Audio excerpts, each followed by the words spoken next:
I'm nearly falling already. End of my time. Thank you for inviting me. I am a clinical biogerontologist, and I think my husband would say that I would dedicate my life, I would say my working life, to understand why we are growing older and understanding how we are doing that. Because that's very important, because if we get an understanding of why this happens, we might want to intervene with that. And that's my speciality.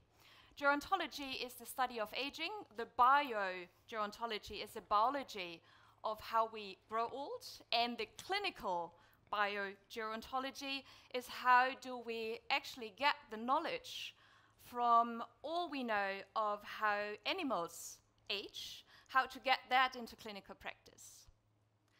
I, as a clinical biogerontologist, I treat aging as a disease. And you might think, this is no good. I feel and I hear the clock.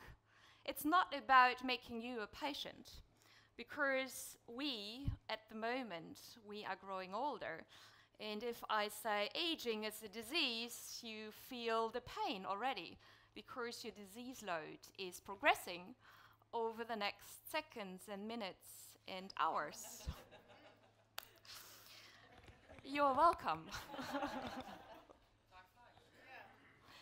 So it's not about making you a patient, but it's about the understanding of, can we really turn the clock down, just stopping it or reversing it?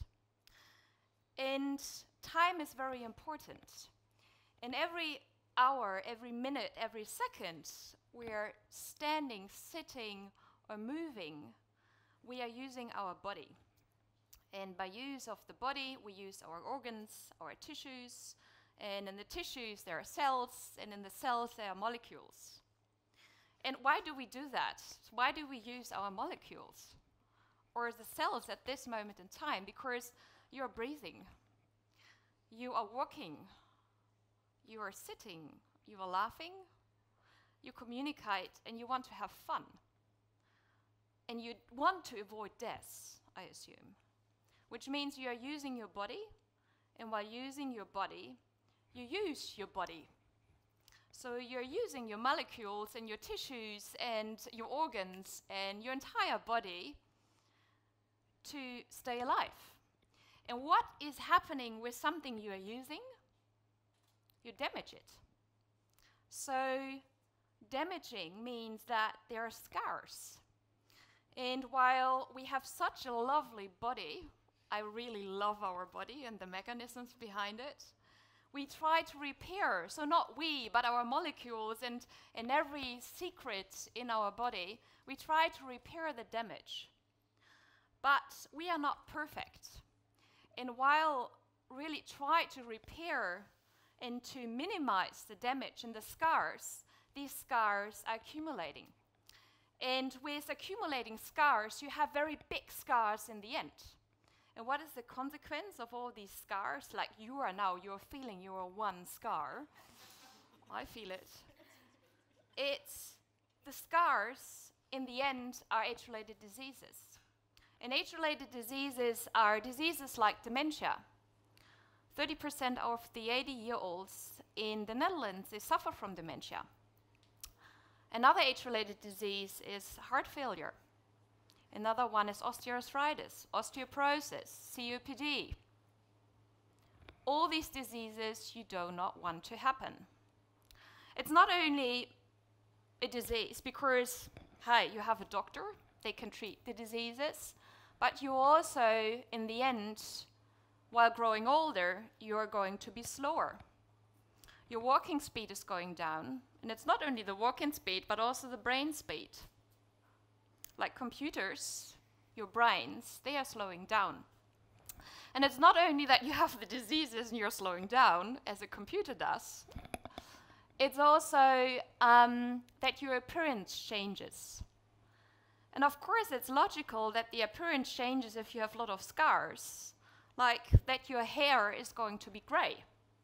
and that you will have a lot of wrinkles. Because what are wrinkles? These are scars in your skin. And your body composition is changing. Your fat will accumulate and your muscle mass will go down.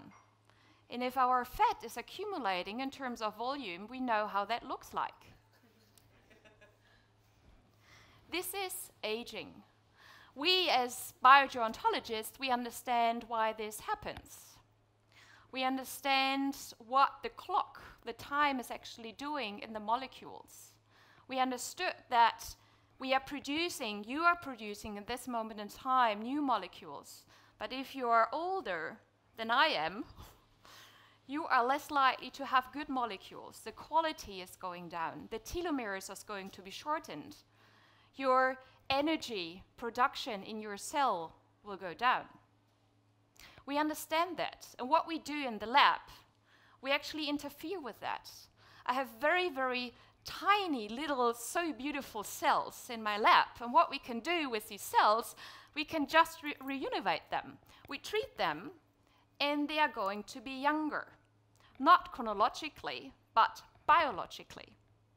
And it's not only that these tiny, very super little cells are beautiful in the lab, they are being younger, but also research has shown that we can do that with animals.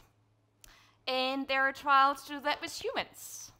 So why not treating aging as a disease to prevent age-related diseases and avoid deaths, to make us live healthier for longer, being very super vital to be able to do everything you wanted when you were 250 years old.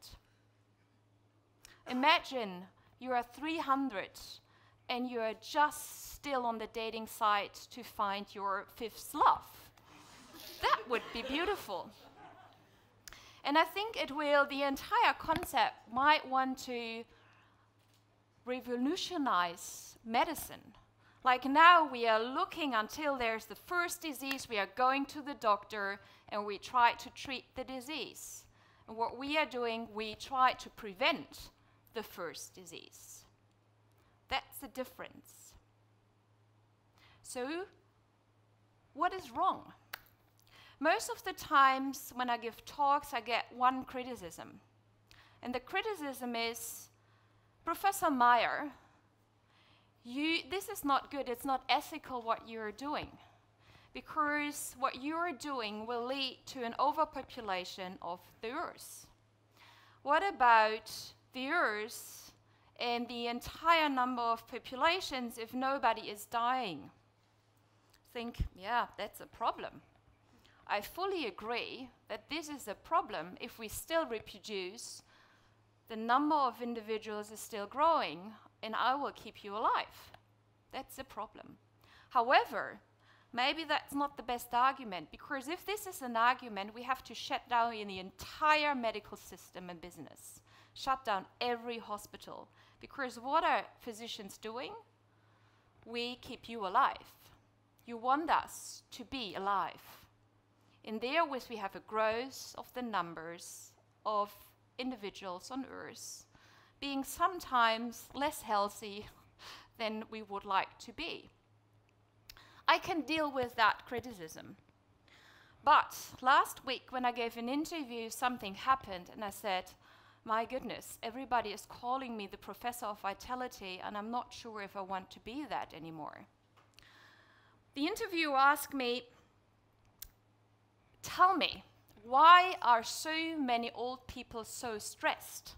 I said, I've never heard about that. Stressed if you're retired? I think this is fun, this is freedom, this is beautiful. You can finally do the things you would like to do. Yes, and I know some of the older individuals, they really struggle because they do not have so much money, and this is a real problem. But the majority, they are free. They have joy and they have fun. And he said, no, this is not true. We just did research and we found out that 1/3 of the 65-year-olds in the Netherlands, they suffer enormous amount of stress. And it's not physical stress, but it's mental stress. It's mental stress because you have to care for your grandchildren. You have to be mobile, and not mobile physically, but on the internet. And you need to be on the dating sites. And if you haven't planned your next vacation, you are out. And that's a vitality ideal. The vitality ideal to be just physically and cognitively so healthy that you can still contribute. You're not contributing to your job, but you are contributing differently to society. I've never thought about that.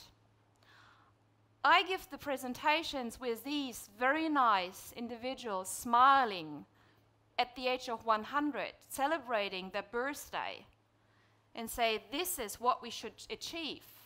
Look at these people who are on Sundays in the swimming club, who care for their grandchildren, and who can really participate and contribute to society. And it reminded me, what is that, a vitality ideal? It's something that we have in society, and that's the beauty ideal. The beauty ideal is an ideal where youngsters, teenagers are really suffering from.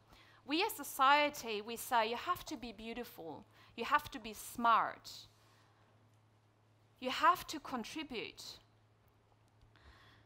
And this is resulting actually in disease, what we think we should behave and how we should look like.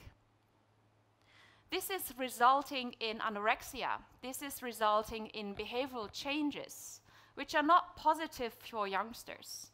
And I reminded myself, when I was around about 10 years old, I really suffered from myself because of a beauty ideal.